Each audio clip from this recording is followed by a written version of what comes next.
Peace, everybody. Welcome back to a new week, a new video, and a new lesson. The theme for this week was the significance of changing our energy from the inside out. And what really inspired the lesson for this week around energy is a couple of things. So the first is that I'm reading a great book by Laila Delia, which focuses on increasing your vibrations and how our vibrations are directly connected to the energy that we're not only putting out into the world, but also the energy that we're taking in on a day-to-day basis. And so if we think about, first of all, what's happening in the world, I want to give a shout out to all of my Asian brothers and sisters who are facing extreme hate and violence and murder. And so I just want us to take a moment to think about all of the things that's happening in the world surrounding racism, hate, self-destruction, white supremacy, just all the things, and how we're grounding ourselves in healing, but also in radical community. Radical community is what is going to save us, is what is currently saving us, even though we don't really see it as such all the time.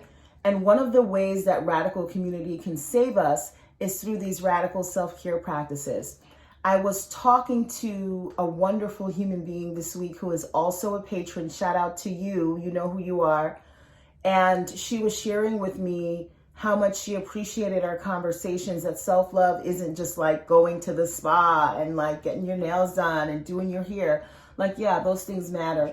But the deeper aspect of radical self-care, which is what I work on and what I do with other folks through my coaching, is really focusing on healing, unlearning some of our biases, unlearning some of the internalized ways we have told ourselves that we're not good enough. And that's the real heavy lifting. And there is no spa date, right? Or romantic date or friendship that can just erase that for you. You have to put in the internal work for yourself. Now, here's the other layer of it. Once we start to do this internal healing work, we will start to realize that our relationships in all aspects of our lives will begin to shift as well, for good and bad. The good will be for the folks who can accept and appreciate your spaces of elevation. The bad will be for the folks who are used to painting you in a particular light and want you to stay in that lane that they have you in. But here's where you come in. You have to lean in with your radical self-care and tell people who you are, not the other way around.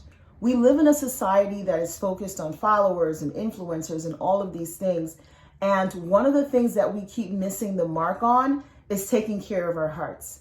And so what I want for you is to not only take care of your heart, but also to just practice on a daily and intentional basis, challenging how you talk to yourself in your head, challenging some of your biases, challenging the vibrational energy that you're bringing in and that also you're putting in, either through food, the people you speak to and engage with, the company that you keep similarly online and offline, and also the kinds of radical self-care activities that you are trying to do in your life. Or if you don't have those plans, you should speak with a coach like me, or a therapist, or someone to assist you to develop an action plan to really get your life on track. And that's where I help folks. I really help you, number one, identify the energy that you're currently carrying and the energies that you're carrying, right? Because it's not like we just carry good energy or bad energy.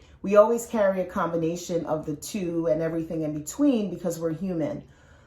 The critical component is pushing ourselves to be able to change our energy depending on what we need from a self-care basis. Okay. So for example, this week with all of the hate and violence against my Asian brothers and sisters going on at work, when it was time to engage in those discussions, I leaned in where I could. And then I also pulled back where I knew that I had to protect my heart and my peace. And that is what I want for you.